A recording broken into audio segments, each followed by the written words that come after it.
Aucun homme n'a bâti de temple au nom de la sérénité. Aucune civilisation n'a allumé de feux de joie pour honorer la compréhension. Les plus anciens autels de l'humanité ont été construits avec les briques de la terreur. Le tonnerre qui a déchiré le ciel, le volcan qui a craché le feu, la peste qui a décimé des familles entières, tout cela n'a pas suscité la réflexion, mais plutôt la supplication. Le Dieu du commencement n'est pas né de l'amour, il est né du désespoir. La divinité originelle n'était pas une consolation, c'était une tentative de trêve.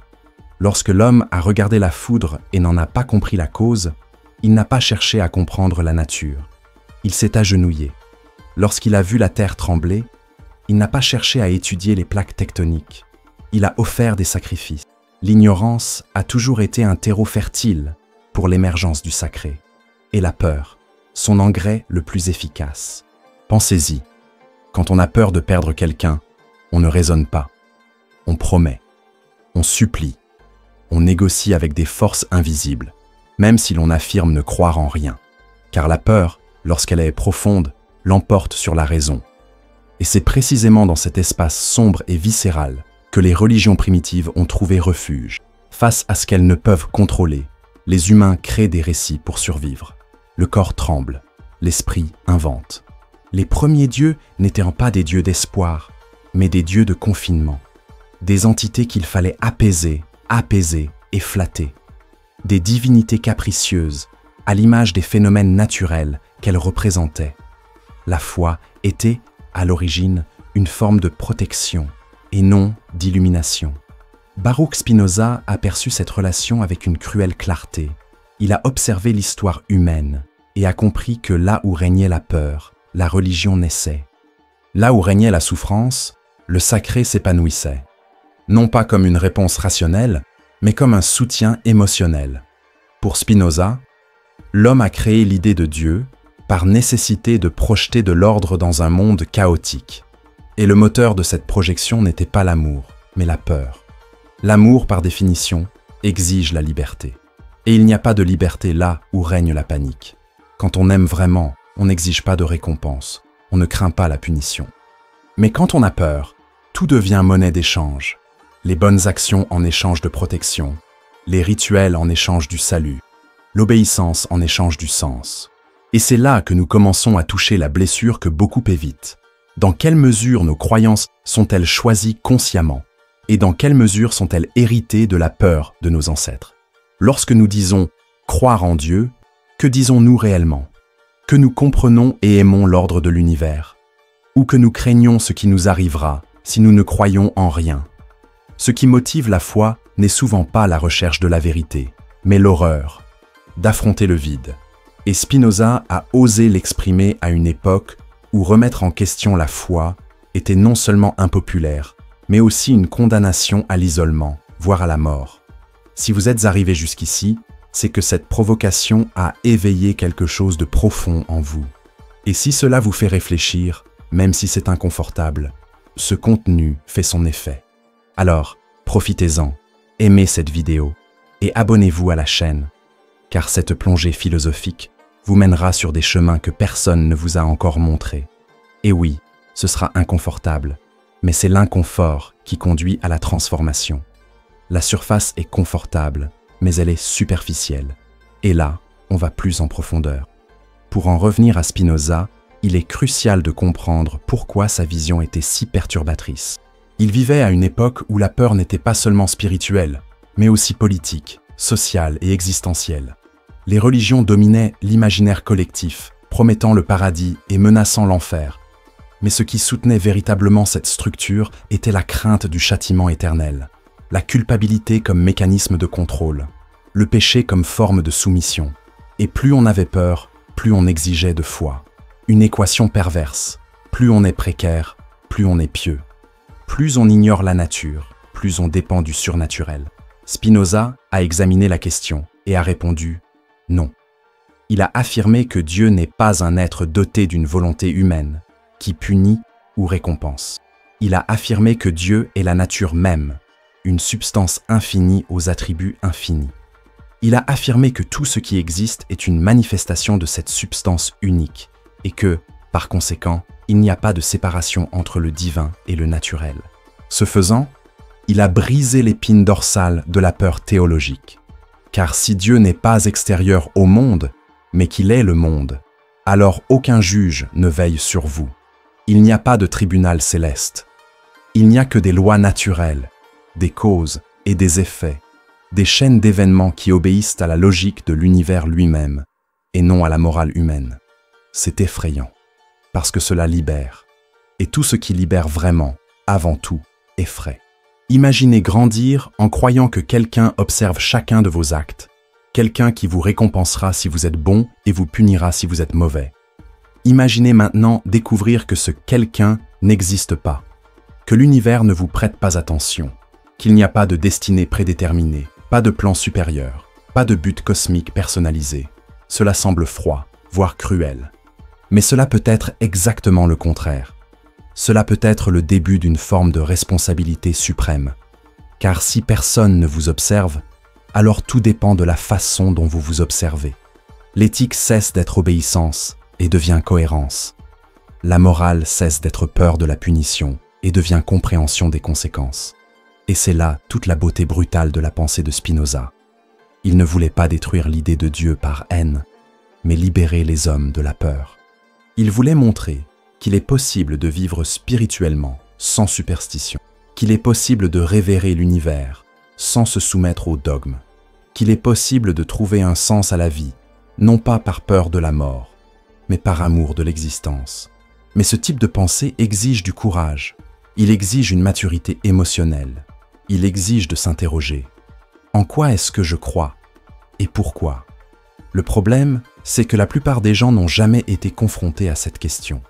Ils ont été élevés à croire, à répéter, à craindre. Et la peur, lorsqu'elle s'installe tôt, se déguise en foi. C'est pourquoi remettre en question ses croyances n'est pas seulement un acte intellectuel, c'est un acte existentiel. C'est comme ébranler les fondations de la maison où l'on vit depuis l'enfance. C'est inconfortable, mais nécessaire, car seuls ceux qui osent regarder ce qui les soutient comprennent la solidité des structures. Et ce qui soutient la plupart des structures religieuses, ce n'est pas l'amour, mais la peur. La peur de la mort, la peur de la solitude, la peur d'avoir tort, la peur d'être puni, la peur que rien n'ait de sens. Et c'est précisément pourquoi la pensée de Spinoza est si transformatrice. Il nous invite à dépasser une foi fondée sur la peur pour entrer dans une philosophie fondée sur la compréhension, non pas pour nier la spiritualité, mais pour la purifier, pour la libérer des chaînes de la terreur et la ramener au royaume de la liberté. Cette transition, cependant, n'est pas automatique, c'est un processus. D'abord vient le choc, lorsque l'idée que Dieu ne soit pas un être conscient paraît inacceptable. Puis vient le doute, lorsque l'on commence à se demander si tout ce que l'on a appris était fondé sur autre chose que la coutume. Puis vient le vide, un silence qui s'ouvre lorsque les vieux dogmes perdent leur emprise. Mais si l'on traverse ce désert, au bout du compte, survient quelque chose de rare, la clarté, la paix qui naît non pas de la consolation, mais de la lucidité, la sérénité qui naît non pas de la certitude absolue, mais de l'acceptation de la complexité. Et cette paix ne s'offre pas par des promesses, elle se construit par la compréhension. Et quand on comprend, la peur perd son pouvoir, car la peur ne grandit que là où règne l'obscurité. Et Spinoza, en éclairant la véritable nature de Dieu, ne nous a pas laissés dans l'obscurité.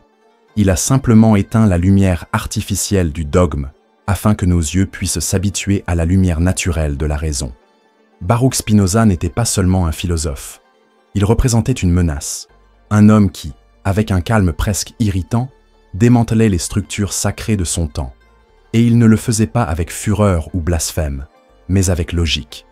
À une époque où la foi était synonyme d'obéissance et où le doute était considéré comme un péché, Spinoza osait penser. Non seulement penser différemment, mais penser si profondément que le simple fait de coucher ses idées sur le papier était perçu comme un acte de guerre. Et c'en était peut-être un, car rien n'est plus subversif qu'un esprit qui refuse d'avoir peur. Spinoza naquit en 1632 à Amsterdam, au sein d'une communauté juive ayant fui l'Inquisition ibérique. Il grandit dans un environnement de stricte tradition religieuse, mais aussi baigné dans l'esprit de liberté commerciale et intellectuelle de la Hollande du XVIIe siècle. Dès son plus jeune âge, il manifesta une curiosité insatiable, une intelligence vive et un malaise discret face aux dogmes qui l'entouraient. Ce malaise devint dangereux lorsqu'il commença à le formuler. Ses questions n'étaient pas naïves, elles étaient incisives.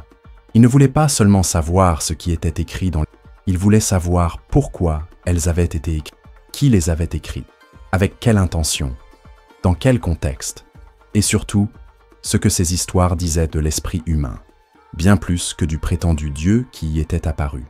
La communauté ne le toléra pas. À 23 ans, Spinoza fut excommunié, avec l'une des condamnations les plus violentes jamais enregistrées. On ne se contenta pas de l'expulser de la synagogue. On le maudissa avec des mots qui résonnent encore aujourd'hui. Maudit soit-il le jour et maudit la nuit. Maudit quand il se couche et maudit quand il se lève. Il fut banni non pas pour vol ni pour meurtre, mais pour avoir trop réfléchi, pour avoir refusé d'accepter des vérités toutes faites, pour avoir refusé de croire que la peur d'un châtiment invisible pouvait guider sa vie. Et cet exil, qui pour beaucoup aurait été une condamnation à mort symbolique, fut pour lui une libération silencieuse. Il ne se défendit pas. Il ne demanda pas pardon. Il partit, tout simplement. Et là commence le grand changement. Loin du cadre religieux, Spinoza s'est plongé dans la construction d'une nouvelle forme de spiritualité. Une spiritualité sans dogme, sans miracle, sans paradis ni enfer. Ce qu'il proposait était si audacieux que, même aujourd'hui, beaucoup n'en comprennent pas la portée. Il disait que Dieu n'est pas une entité séparée du monde. Dieu n'est pas un créateur extérieur qui façonne les choses avec des intentions humaines. Dieu est la réalité elle-même. Dieu est la substance unique, infinie et éternelle. Et tout ce qui existe, des pierres aux pensées, des galaxies aux bactéries, est une manifestation de cette substance. Il n'y a pas de Dieu extérieur. Et donc, il n'y a pas de Dieu qui intervienne, qui soit satisfait ou irrité, qui sauve ou condamne. Il n'y a que l'ordre naturel et notre capacité à le comprendre ou non. Cette vision n'est pas seulement philosophique, elle est révolutionnaire, car elle détruit le fondement de la peur. Si Dieu n'a pas de volonté humaine, il ne se venge pas. S'il n'est pas offensé, il n'y a pas de péché. S'il ne récompense pas, il n'y a pas de mérite spirituel fondé sur des rituels. Tout devient dépendant de la raison, de la compréhension, de la clarté. Et l'être humain cesse d'être une créature soumise au jugement pour devenir une partie active de l'univers, un fragment de la substance divine, cherchant à se comprendre par la pensée. Bien sûr, cela ne fut pas facilement accepté. Spinoza fut qualifié d'hérétique, non seulement par les Juifs, mais aussi par les chrétiens et d'autres penseurs religieux. Voltaire l'admirait mais gardait ses distances. Leibniz lui rendit visite, fut impressionné, mais se retira plus tard. Le problème de Spinoza n'était pas un manque de cohérence, mais un excès. Il était si logique, si calme, si impossible à réfuter, que les critiques ne savaient où l'attaquer. Son hérésie était trop rationnelle pour être ignorée, mais aussi trop rationnelle pour être combattue par les instruments de la foi. Et c'est précisément pourquoi il n'a jamais publié son œuvre majeure de son vivant. L'Éthique, son livre le plus puissant, fut écrit comme une bombe à retardement. Il ne fut publié qu'après sa mort. Et pourtant, il résonne encore aujourd'hui, comme un murmure inquiétant dans la conscience de l'humanité. Mais pourquoi cela me dérange-t-il autant? Parce que Spinoza n'a pas supprimé Dieu du monde. Il a supprimé la peur de Dieu. Et cette peur était fonctionnelle. Elle était utile. Elle faisait partie du mécanisme de contrôle social. La culpabilité religieuse, les commandements, les promesses de récompense et de punition, tout cela était soutenu par l'image d'un Dieu qui se soucie de ce que vous faites dans l'obscurité, de ce que vous pensez, de ce que vous désirez. Un Dieu qui vous observe, qui vous juge, qui vous donne du sens, mais l'exige. Un Dieu émotionnellement humain. Et Spinoza disait simplement, « Ce Dieu est une illusion projetée par la peur, un reflet de l'insécurité humaine. Un miroir où nos angoisses prennent une forme divine. Et cela change tout, car si la peur perd sa fonction, la liberté gagne du terrain. Et la liberté, nous le savons déjà, est un risque. Il est plus facile d'obéir, il est plus facile de suivre des règles préétablies, de répéter des prières, d'accomplir des rituels. Penser est un travail difficile. Ressentir profondément sans se fier à des promesses est vertigineux. Mais c'est précisément cet abîme que Spinoza désigne comme la voie la plus élevée. Il invite les êtres humains à ne pas espérer le salut, mais à rechercher la clarté, non pas par une foi aveugle, mais par la raison vivante, une raison qui ne dessèche pas l'âme, mais qui illumine les émotions. Car il n'était pas un rationaliste froid, il croyait au pouvoir de la vie, au désir comme force vitale, à l'affection comme expression de l'âme. Mais tout cela sans avoir besoin d'un Dieu pour vous aimer ou vous punir, juste d'un Dieu qui est. Cette différence est monumentale, car elle ôte la peur de la mort du cœur de l'expérience spirituelle et la remplace par le respect de la vie. L'éthique de Spinoza ne repose pas sur une obligation, mais sur la compréhension que tout ce que nous faisons a des conséquences naturelles, non morales, mais réelles. Si vous agissez sous l'effet de la colère, vous en subissez les effets. Si vous agissez avec lucidité, vous récoltez les fruits de la lucidité. Ce n'est pas l'univers qui vous punit, c'est vous qui vivez le déploiement de ce que vous choisissez de ressentir, de penser et de faire. Ainsi, bien vivre ne consiste pas à plaire à un être supérieur, mais à être en harmonie avec la nature elle-même. Cela nous conduit à une profonde transformation. Lorsque la peur disparaît de l'équation, que reste-t-il? Ce qui reste, c'est la responsabilité de se connaître soi-même, d'étudier ses passions, d'en comprendre les causes, de ne pas se laisser emporter par ses pulsions, mais aussi de ne pas les étouffer sous le moralisme. Spinoza disait que la liberté ne consiste pas à faire ce que l'on veut, mais à vouloir ce que l'on comprend. C'est lorsque le désir naît non pas du manque, mais de la clarté. Et cela n'est possible que lorsque la peur ne dicte plus le scénario de sa vie. Mais ne vous y trompez pas. Cela ne signifie pas vivre sans émotion. Bien au contraire. Cela signifie comprendre les émotions comme des forces naturelles, comme parties intégrantes de l'existence. La colère, la jalousie, l'amour, la joie, tout cela fait partie du mouvement de l'âme. Et plus on comprend ces forces, plus on devient fort. Car la véritable sagesse, pour Spinoza, ne consiste pas à éliminer le chaos intérieur, mais à savoir danser avec lui sans se laisser emporter. Il s'agit de comprendre que l'âme humaine est l'expression de la même substance qui gouverne les astres. Que ce qui vous anime intérieurement est, au fond, la même chose qui fait s'étendre l'univers. C'est là que Spinoza transforme le concept de spiritualité. Il n'est plus nécessaire de chercher un Dieu extérieur à soi. Il n'y a plus de rituels qui rapprochent ou éloignent du sacré. Tout est intérieur. Tout se produit maintenant. Et ce n'est pas une métaphore, c'est une observation philosophique. L'esprit et le corps sont deux modes d'une même substance.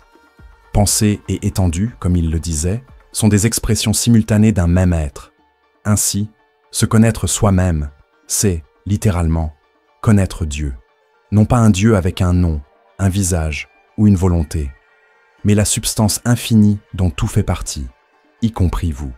Cette vision peut paraître solitaire, mais elle est profondément libératrice, car elle redonne aux êtres humains la dignité d'exister sans avoir besoin de justifier leur existence par des mythes. Elle nous dit que nous ne sommes pas ici par hasard, ni par un plan secret. Nous sommes ici parce que la vie est la manifestation même de Dieu, et vivre consciemment est la forme suprême de spiritualité. Il n'y a ni récompense, ni punition. Il n'y a que le présent, et ce que nous en faisons. Il existe une croyance silencieuse, presque instinctive, qui imprègne l'âme humaine depuis l'Antiquité, l'idée que nous sommes observés, non pas par d'autres humains, mais par une présence invisible, supérieure et vigilante. Quelqu'un ou quelque chose qui nous voit même lorsque nous sommes seuls, qui enregistre nos intentions, évalue nos actions, sonde nos désirs les plus intimes et les plus secrets. Cette présence imaginaire, pour beaucoup, est le fondement de la moralité. C'est elle, soi-disant, qui nous empêche de nous égarer. C'est le grand œil céleste, toujours vigilant, toujours prêt à récompenser ou à punir. Mais et si ce regard n'existait pas? Et si l'univers était aveugle? Et si, au fond, personne n'y prêtait attention? Spinoza ne l'a pas exprimé ainsi, mais il l'a exprimé avec des idées qui dépassent toute formulation mystique. Pour lui, Dieu n'est pas un être observateur. Aucune entité ne plane sur l'existence avec un cahier moral. Dieu, comme il l'affirme, est la réalité même. Un Dieu qui ne veut pas, ne juge pas, ne décide pas. Un Dieu sans visage, sans voix, sans intentions humaines. Et cette idée, bien que libératrice, peut être vertigineuse, car c'est une chose de se sentir observé. Une autre, bien plus effrayante au début, est de réaliser que personne ne vous observe. Personne ne vous protège du chaos. Personne ne vous sauvera à la dernière seconde. Vous êtes sur la scène de la vie, et il n'y a pas de public invisible. Pour beaucoup, la première impulsion est la peur, le sentiment d'abandon. Si Dieu ne me voit pas, qui me voit? L'absence de regard divin semble créer un vide moral, comme si, soudain, tout était permis. Mais il s'agit d'une illusion causée par une dépendance ancestrale, la dépendance à la surveillance, le même mécanisme qu'un enfant qui ne se comporte que lorsque son parent est à proximité. La véritable liberté, celle que propose Spinoza, ne naît pas de l'absence de surveillance, mais de la présence de la compréhension. Lorsque vous agissez consciemment, non pas parce que quelqu'un vous observe, mais parce que vous comprenez profondément ce que vous faites et pourquoi vous le faites, alors vous n'avez plus besoin d'être surveillé. Vous devenez l'observateur de vous-même. Cette transition exige de la maturité, car l'idée d'un Dieu qui veille sur vous offre paradoxalement une zone de confort. Même si cela implique culpabilité, péché et peur, il est toujours réconfortant d'imaginer que quelqu'un a le contrôle, qu'il existe un scénario, un destin, un plan. L'absence de cela peut paraître brutale, mais ce n'est que le début de quelque chose de plus grand, l'autonomie de l'âme.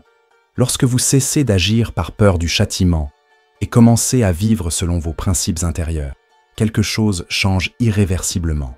La moralité cesse d'être une laisse et devient un axe, un centre de gravité intérieure. Et le monde, qui semblait auparavant guidé par des volontés extérieures, commence à prendre sens comme un réseau de causes et d'effets que vous pouvez comprendre, influencer et même transformer. Spinoza voyait cela avec une clarté mathématique. Il ne voyait pas la vie comme une scène destinée à un juge donné par Dieu, mais comme un système de relations naturelles, un flux continu où tout ce qui existe a une cause et tout ce qui arrive obéit à une logique. Une logique qui peut être étudiée, comprise, déchiffrée. C'est pourquoi il dit que la liberté réside dans la compréhension. Lorsque vous comprenez pourquoi vous ressentez ce que vous ressentez, pourquoi vous agissez comme vous le faites, pourquoi vous souffrez ce que vous souffrez, à cet instant, vous commencez à vous libérer. Non pas parce qu'on vous en a donné la permission, mais parce que vous avez découvert que la seule véritable prison est l'ignorance. Mais il est facile de s'y perdre, car cette liberté peut être confondue avec le relativisme, comme si, en retirant Dieu de sa position de juge, tout devenait valable. Non. Spinoza ne propose pas un monde sans éthique, il propose une éthique plus profonde, une éthique qui ne dépend pas d'une approbation extérieure, mais d'une cohérence interne avec l'ordre naturel. Agir sous l'effet de la colère mène à la destruction. Agir avec clarté mène à la construction. C'est inévitable. Non pas que Dieu vous punisse ou vous récompense, mais parce que les actions ont des effets, comme une pierre jetée dans un étang. La réalité répond toujours.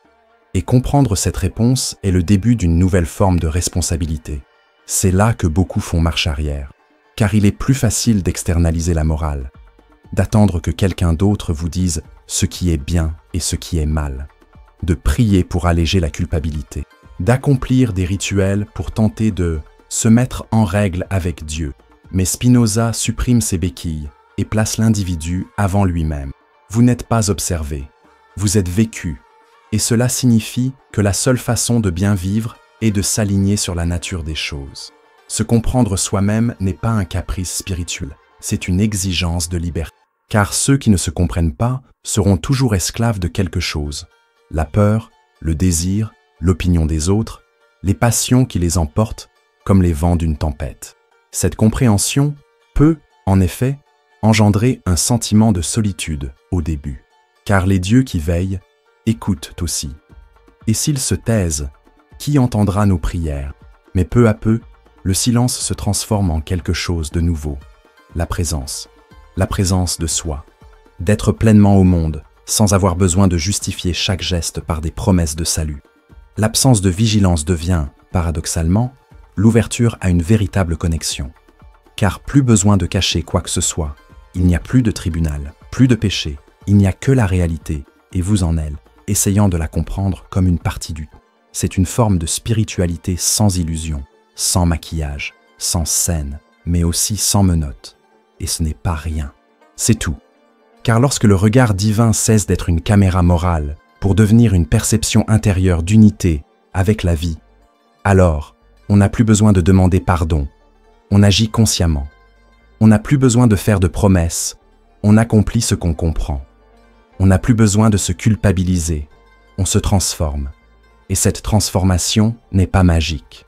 Elle est lente, concrète, quotidienne, comme la croissance d'un arbre, invisible un jour, indéniable au fil des ans. Spinoza ne nous invite pas à vivre sans spiritualité. Il nous invite à une spiritualité adulte, une spiritualité non fondée sur des règles extérieures, mais sur une connexion intime avec la nature et notre propre essence, où Dieu n'est ni un visage, ni une voix, ni une présence émotionnelle. Dieu est la structure même de la réalité. Et vivre en harmonie avec cette structure, c'est, pour lui, vivre sagement. Il ne s'agit pas de plaire, il s'agit de comprendre. Il ne s'agit pas de croire, il s'agit de percevoir. C'est peut-être la question la plus courageuse que l'on puisse se poser. Si personne ne vous observait, s'il n'y avait ni paradis ni enfer, s'il n'y avait ni récompense ni châtiment, qui seriez-vous? Comment vivriez-vous? Qu'est-ce qui guiderait vos actions, vos paroles, vos silences? Qu'est-ce qui vous empêcherait de trahir, de mentir ou de détruire? Et la vraie réponse, si elle vient, ne viendra pas du dogme. Elle viendra d'une rencontre avec soi-même. Et seuls ceux qui ont vécu cette rencontre savent ce qu'est vraiment la liberté. La nature est dénuée de compassion. Elle ne cède pas aux clameurs humaines, ne s'incline pas devant les promesses, ne répond pas aux prières. Elle est, tout simplement, impassible, logique, inflexible. Et c'est précisément pourquoi elle peut nous en apprendre davantage sur la vie que toute morale fondée sur la peur. Spinoza l'a compris radicalement. Tandis que les hommes s'agenouillaient en quête de la clémence divine, il se levait pour en comprendre les causes. Car pour lui, bien vivre n'est pas un acte de foi, c'est un acte de lucidité. La réalité ne vous absout, ni ne vous condamne. Elle vous montre simplement les conséquences de ce que vous ignorez, et aussi les possibilités de ce que vous comprenez. Spinoza a développé plus d'une philosophie. Il a construit une méthode, une façon de penser, de regarder, de traverser la vie les pieds sur terre et les yeux fixés sur la vérité. Cette méthode repose sur des bases solides. Tout ce qui existe s'explique par les lois de la nature elle-même. Rien n'arrive par hasard. Rien n'est un miracle. Tout a une cause. Tout est lié. Et s'il y a souffrance, ce n'est pas parce que Dieu veut vous éprouver ou vous punir. C'est parce que vous êtes en désaccord avec les causes qui vous animent. Ceux qui désirent, sans comprendre, souffrent. Ceux qui agissent sans clarté, ceux qui répètent des schémas sans en avoir conscience. La nature, en ce sens, ne punit pas, elle montre, elle ne pardonne pas, elle révèle. Et les seuls qui n'apprennent pas sont ceux qui s'obstinent à ne pas voir. La méthode de Spinoza repose sur un principe simple et dévastateur. La liberté n'est pas le contraire de la nécessité. Contrairement à ce que beaucoup croient, il ne prônait pas le libre arbitre. Pour lui, les êtres humains ne choisissent pas librement au sens traditionnel du terme. Tout ce que vous pensez, ressentez et faites a des causes.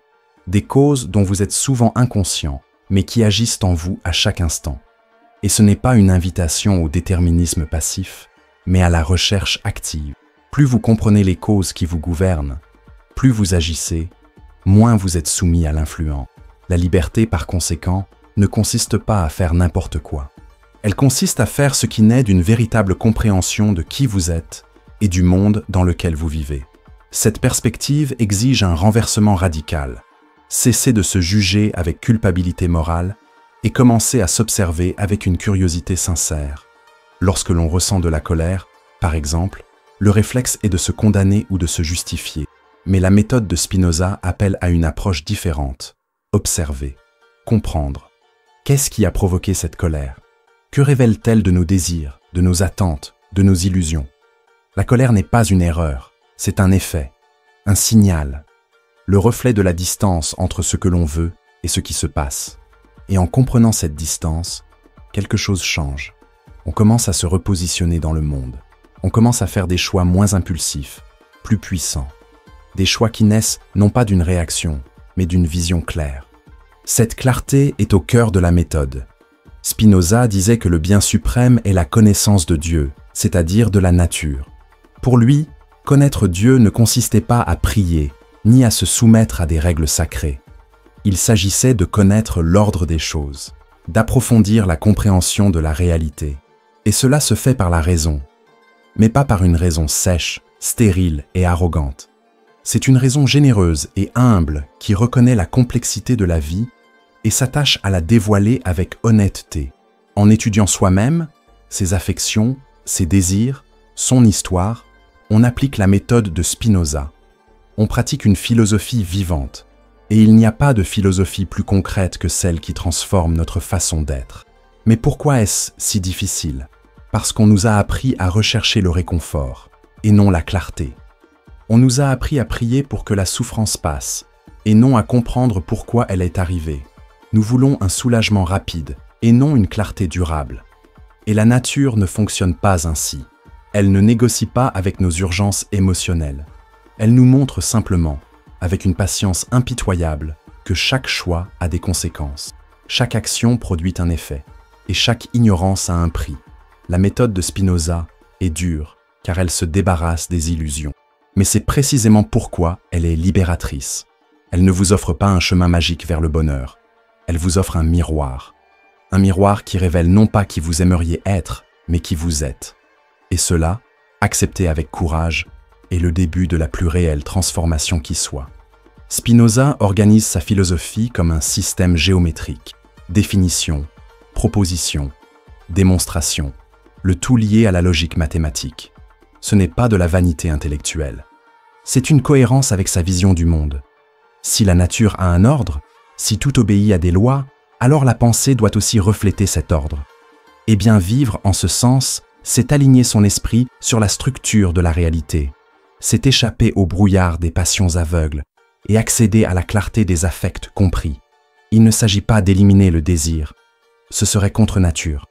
Il s'agit d'illuminer le désir, de voir d'où il vient, ce qu'il veut, ce qu'il vous pousse à faire, et, à partir de là, de choisir plus consciemment, moins otage, plus auteur de sa propre trajectoire. C'est là que la méthode de Spinoza aborde avec force le développement personnel, car elle n'apprend pas à contrôler le monde, mais à comprendre ce qui vous contrôle, et cette compréhension change tout. Lorsque vous comprenez pourquoi vous répétez les mêmes erreurs, pourquoi vous attirez les mêmes conflits, pourquoi vous vous sabotez dans les mêmes situations, alors vous cessez d'être un mystère pour vous-même. Et ce qui était autrefois une souffrance dénuée de sens devient un champ d'étude. La douleur devient un signe, une chute, une leçon. Et chaque expérience, même la plus difficile, acquiert une valeur formatrice. Non pas par le mysticisme, mais par la clarté, par une éthique de la lucidité. Et le plus beau, c'est que Spinoza ne promet pas la perfection. Il n'y a pas d'illumination finale, ni d'état de pureté absolue. Ce qui existe, c'est un cheminement continu vers la compréhension. Une amélioration qui ne repose pas sur l'élimination des affects négatifs, mais sur leur transformation. L'envie, par exemple, n'a pas besoin d'être niée. Elle doit être comprise. La peur, l'orgueil, la tristesse, tous ces affects ont des causes naturelles. Et lorsqu'on les comprend, ils perdent leur pouvoir de domination. On ne devient pas un robot. On devient quelqu'un de puissant, de présence, de liberté intérieure. Et c'est peut-être là l'héritage le plus révolutionnaire de la méthode spinoziste. Elle transforme la connaissance de soi en un acte à la fois politique, spirituel et philosophique. Se connaître soi-même permet de se libérer des manipulations extérieures. On n'est plus vulnérable à la propagande, à la culpabilité imposée ou au discours promettant un salut facile. On ne se laisse plus guider par des gourous, des sectes ou des autorités qui se nourrissent de notre ignorance. Car on sait que la seule véritable autorité est la compréhension. La seule religion qui compte est celle de la cohérence. Et la seule spiritualité transformatrice est celle qui naît d'un engagement envers la vérité. Cette vérité, cependant, n'est pas un dogme. Ce n'est pas une doctrine fermée. C'est une ouverture permanente à l'investigation, au questionnement, à l'affinement de la perception. Bien vivre, selon la méthode de Spinoza, c'est devenir un étudiant de soi-même et du monde. C'est apprendre sans cesse, observer sans cesse, essayer sans cesse de comprendre. Et ce faisant, on cesse de chercher à contrôler la nature et on commence à s'harmoniser avec elle. On cesse de demander des réponses à l'univers et on commence à écouter ce qu'il dit déjà. La nature ne parle pas avec des mots, mais elle parle. Elle parle à travers les conséquences, à travers les cycles, à travers la répétition des schémas. Et celui qui apprend à écouter apprend à vivre. Ainsi, ce qui semblait autrefois un abandon se révèle être une leçon. Le silence de Dieu, que beaucoup interprètent comme de l'indifférence, devient, pour Spinoza, la grande leçon. La leçon de réalité, la leçon de vérité. Il n'y a pas de miracle. Il n'y a pas de mystère qui ne puisse être exploré.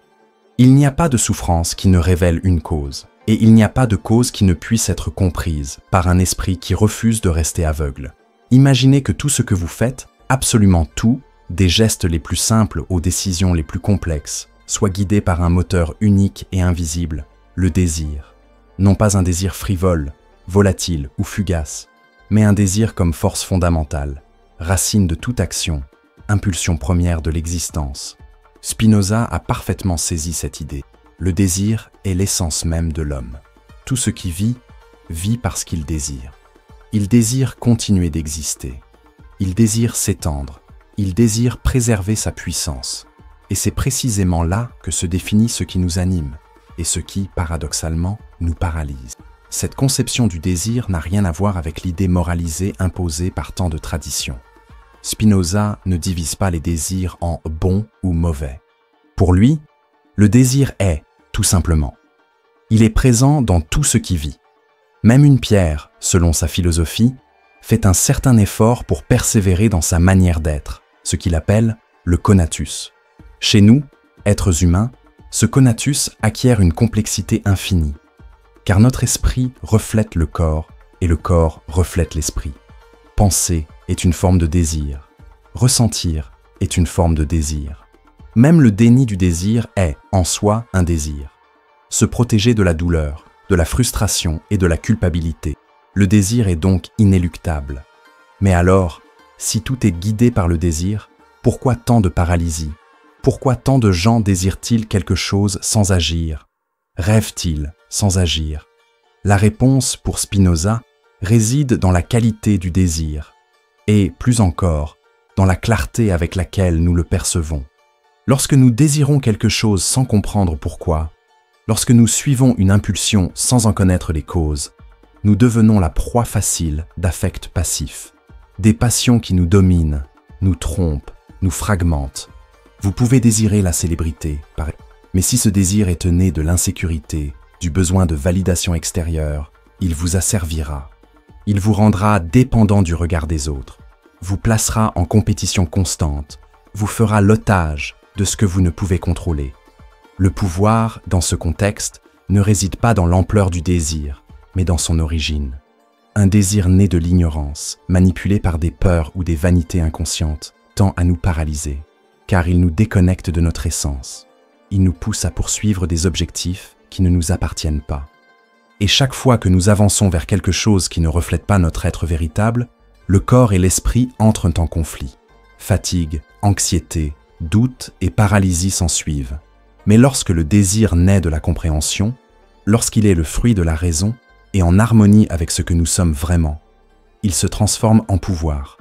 Il nous organise, il nous dynamise, il nous guide fermement, même face aux difficultés.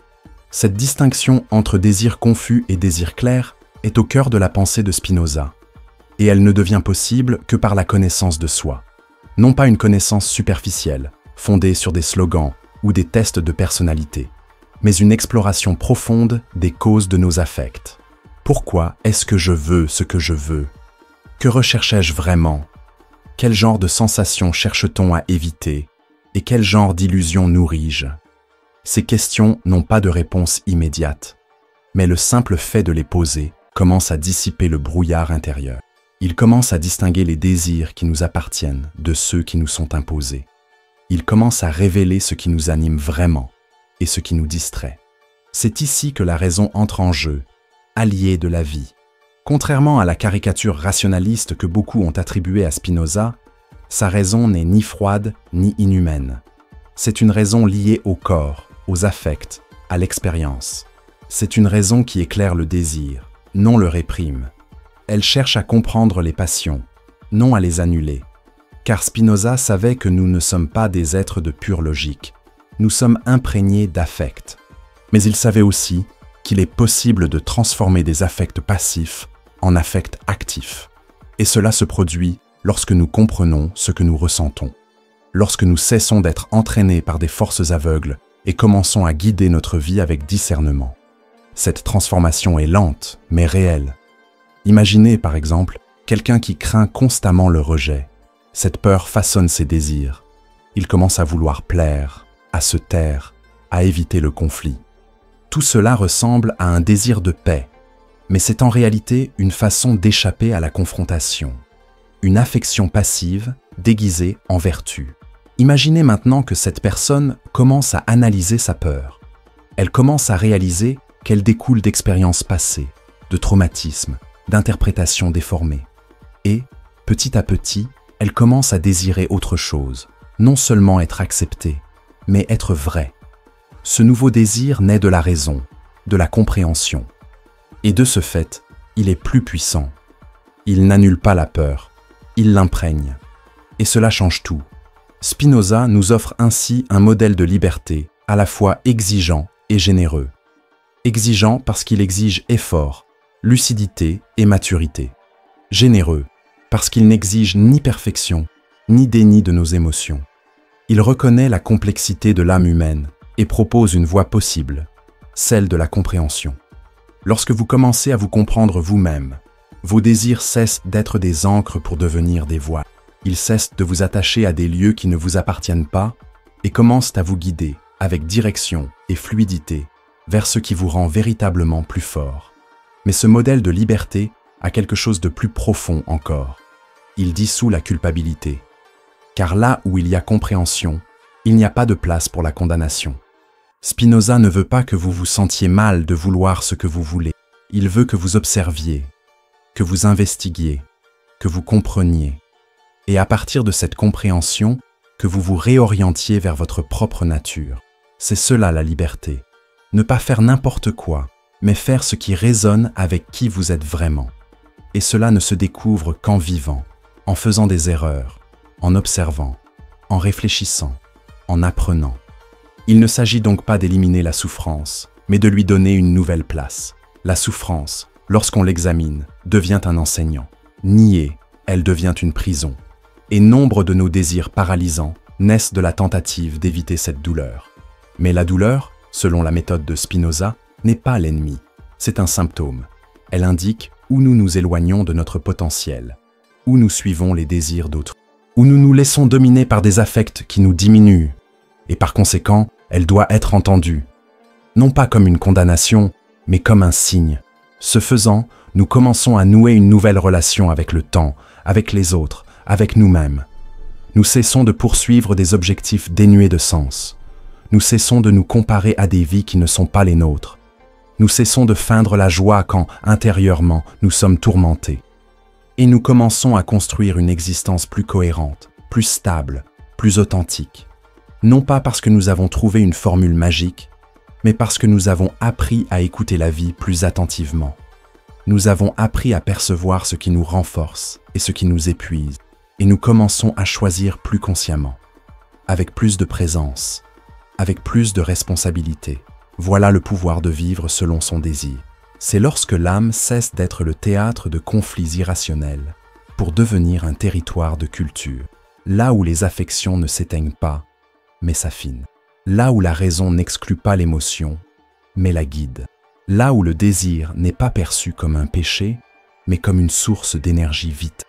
Et c'est là que la philosophie de Spinoza touche à ce qu'il y a de plus sacré. Elle ne nous invite pas à renier notre humanité, mais à l'habiter avec une plus grande vérité. Il existe une liberté que peu connaissent, non pas parce qu'elle est inaccessible, mais parce qu'elle exige quelque chose de rare, l'équilibre. Non pas l'équilibre fragile de ceux qui s'efforcent de plaire à tous, mais l'équilibre intérieur de ceux qui n'ont plus besoin de prouver quoi que ce soit. Spinoza appelait cela l'homme libre, le décrivant non pas comme quelqu'un sans obligation, mais comme quelqu'un qui vit guidé par la raison, sans pour autant étouffer son cœur.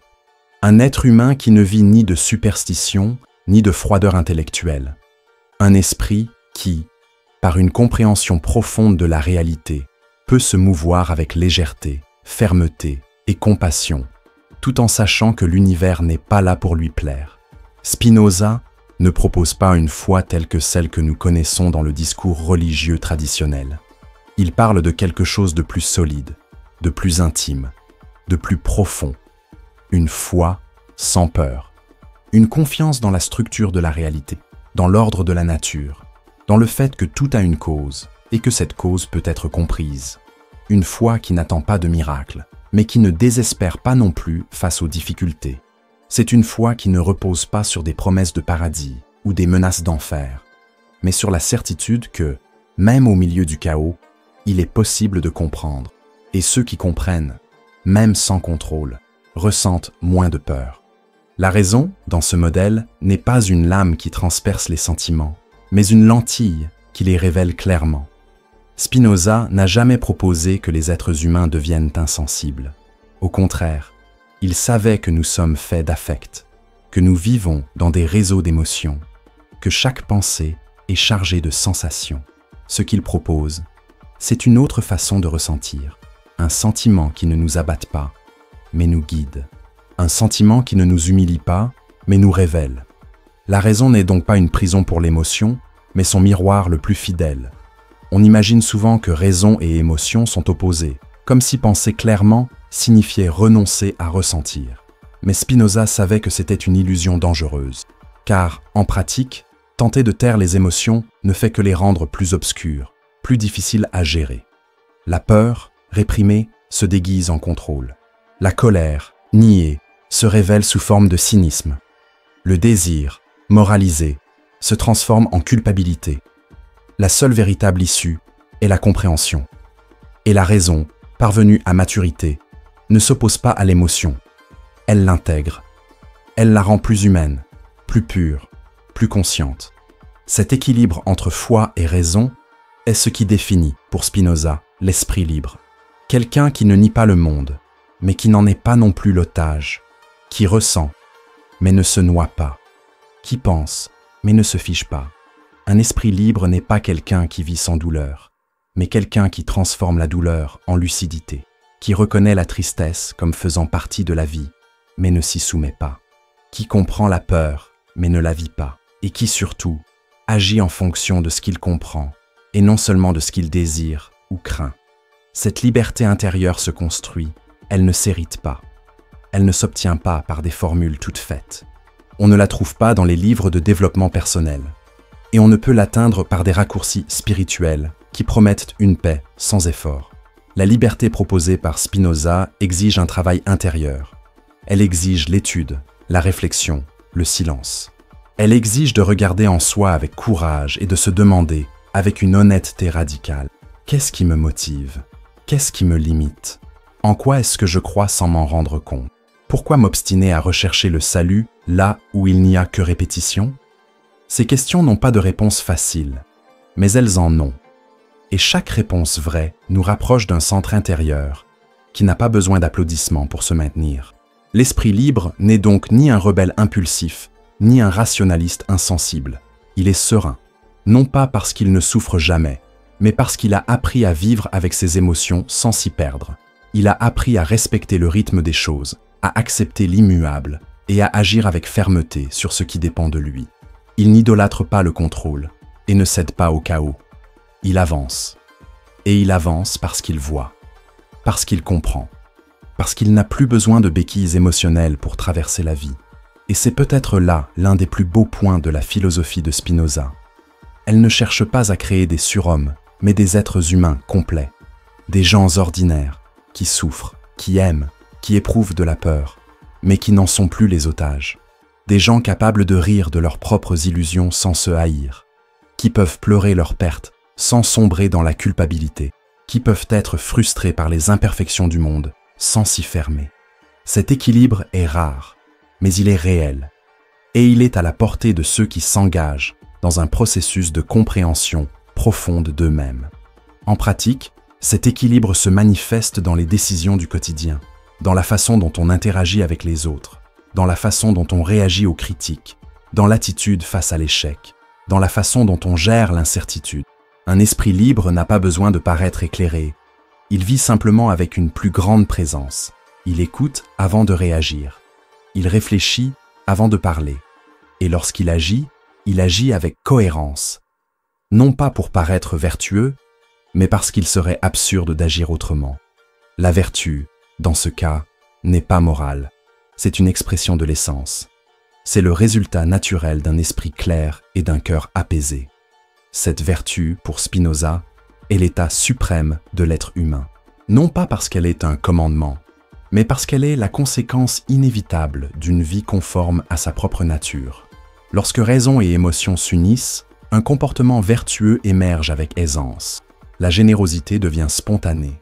L'empathie cesse d'être un effort pour devenir partie intégrante du regard. Le calme n'est pas une stratégie, c'est un état. Et dans cet état, la vie cesse d'être un champ de bataille entre les contraires pour devenir un flux où l'on peut naviguer avec plus de légèreté, même dans les tempêtes. Le plus curieux, c'est qu'à ce stade, Spinoza paraît presque mystique, mais sans recourir à aucun mysticisme. Il parle de la joie comme de l'expression ultime de la puissance humaine. Et la joie, ici, n'est ni euphorie, ni optimisme creux. C'est cet état profond où l'on se sent en harmonie avec soi-même, avec le monde, avec l'instant présent. Un état qui naît lorsque l'on agit en accord avec sa nature, lorsque l'on se comprend et que l'on agit en conséquence. C'est une paix indépendante de facteurs extérieurs, et donc inébranlable. Le plus grand paradoxe de Spinoza est peut-être celui-ci. Il éloigne Dieu du ciel, mais nous ramène au sacré. Non pas un sacré séparé, surnaturel, intouchable, mais un sacré présent, clair, cohérent, présent. Un sacré qui ne juge pas, mais invite, qui n'exige pas l'adoration, mais l'observation, qui n'impose pas l'obéissance, mais exige la lucidité. Et c'est dans ce sacré que vit l'esprit libre, non pas comme un élu, non pas comme un être spécial, mais comme un être humain qui a choisi de cesser de fuir et qui a commencé à comprendre. Pendant des siècles, l'idée du salut a été la porte de sortie émotionnelle de l'humanité. Le salut de la souffrance, de la culpabilité, de la mort, du vide. Un salut promis en échange de l'obéissance. Une lumière au bout du tunnel, pas nécessairement parce qu'il y avait de la lumière, mais parce que l'obscurité était trop insupportable pour être affrontée seule. Des millions de personnes se sont agenouillées par peur, beaucoup d'autres par espoir. Mais presque tout le monde, à un niveau ou un autre, croyait que la vie n'aurait de sens que s'il y avait une récompense, une destination finale où tout serait justifié, où toute douleur serait une épreuve, où nous serions enfin en sécurité. Spinoza rompt avec tout cela. Il regarde le tunnel droit dans les yeux et affirme que la lumière n'est pas au bout. Elle est là. Et que ce qui nous attend n'est pas le salut. C'est la clarté. Dans la pensée de Spinoza, il n'y a pas de jugement dernier, pas de paradis, pas d'enfer, pas de pardon cosmique. Non pas par cynisme, mais parce qu'il croyait que la structure même de la réalité ne permet pas ce genre de théâtre moral. L'univers, pour lui, n'est pas une scène où se déroule un drame entre le bien et le mal, sous l'œil vigilant d'un personnage divin. L'univers est un réseau infini de causes et d'effets, une totalité où tout ce qui existe est l'expression d'une même substance éternelle. Et au sein de ce réseau, il n'y a pas de tribunal. Il n'y a que compréhension ou ignorance, présence ou illusion. Ce que vous vivez n'est pas évalué, il est vécu. Et si vous ne comprenez pas ce que vous vivez, vous souffrez. Si vous comprenez, vous êtes libéré. C'est aussi simple que cela, aussi brutal que cela. Mais alors, que reste-t-il? S'il n'y a pas de salut, pourquoi continuer à chercher? La réponse réside dans un changement de perspective. Le salut, dans l'ancien modèle, vient de l'extérieur.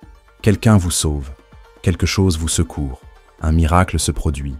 Dans le modèle de Spinoza, l'extérieur n'existe pas. Tout ce qui existe est déjà là. Et la seule chose qui peut changer, c'est votre façon de percevoir.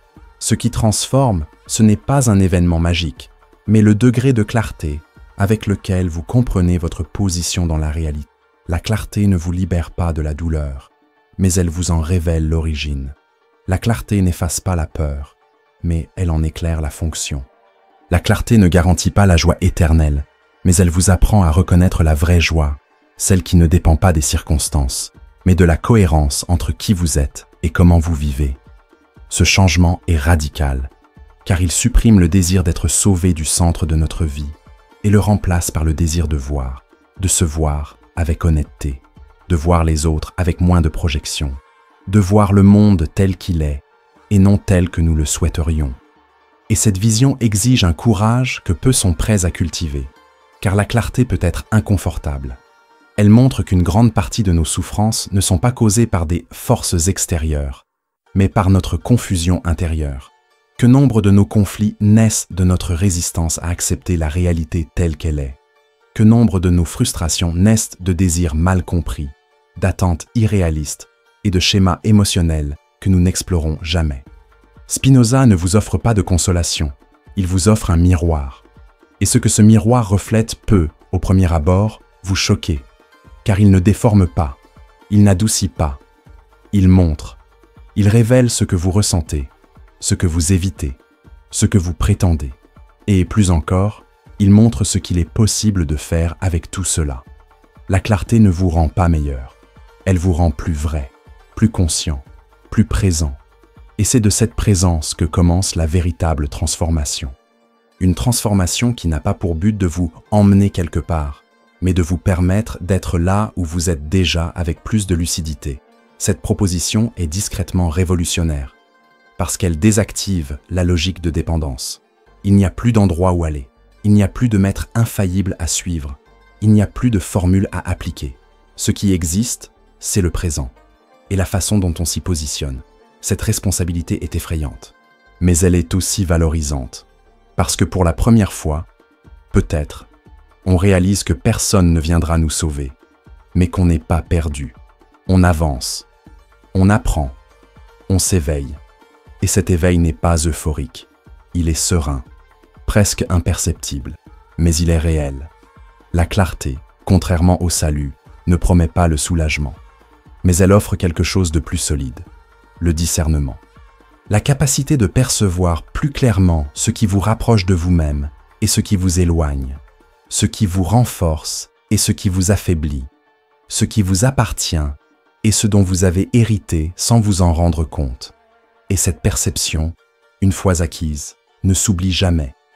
Elle change votre façon de voir les choses. Vous commencez à parler différemment. Vous choisissez différemment. Vous ressentez différemment. Non pas parce qu'on vous a dit quoi faire, mais parce que vous avez commencé à vous écouter plus attentivement. Et c'est là que la philosophie de Spinoza révèle sa beauté la plus subtile. En renonçant au salut, on ne perd pas la foi. On la redirige simplement. On cesse de croire en quelque chose d'extérieur à soi qui résoudra tout. Et on commence à croire au pouvoir de la vie elle-même, à la capacité de la réalité à se réorganiser lorsqu'on la comprend, au pouvoir de la compréhension comme guide, à la tranquillité qui naît lorsqu'on cesse de lutter contre le courant et qu'on apprend à naviguer avec lui, non pas avec soumission, mais avec intelligence. Cette navigation n'est pas une capitulation, c'est un partenariat. Vous ne maîtrisez pas les vents, mais vous pouvez ajuster vos voiles. Vous ne décidez pas de ce que vous ressentez, mais vous pouvez en tirer des leçons. Vous ne déterminez pas ce qui se passe dans le monde, mais vous pouvez choisir comment y réagir. La clarté, dans ce contexte, n'est pas une fin en soi, c'est une façon de marcher. Un état de présence qui permet une action lucide, qui autorise le véritable silence, qui permet la connexion, sans besoin, sans illusion, sans performance. Et c'est peut-être là que réside la promesse la plus réaliste et la plus profonde que Spinoza nous offre. Vivre avec clarté est ce qui se rapproche le plus de la véritable paix. Une paix qui n'est pas l'absence de douleur, mais l'absence d'auto-illusion. Celle-ci ne dépend pas des circonstances, mais de la clarté avec laquelle nous percevons nos propres mouvements. Une paix qui n'est pas au bout du chemin, mais à chaque pas accompli consciemment. La vie cesse alors d'être une épreuve. Elle devient un champ d'apprentissage permanent, d'expression, de découverte. Il n'y aura pas de salut, mais il y aura la clarté. Et cela, une fois vraiment compris, est déjà tout ce que nous avons toujours recherché, déguisé en promesse de rédemption. Car au fond, ce que les êtres humains ont toujours désiré, ce n'était pas être sauvés d'eux-mêmes, c'était se comprendre enfin. Et Spinoza, avec son calme révolutionnaire, nous montre que c'est possible, sans dogme, sans miracle, sans peur,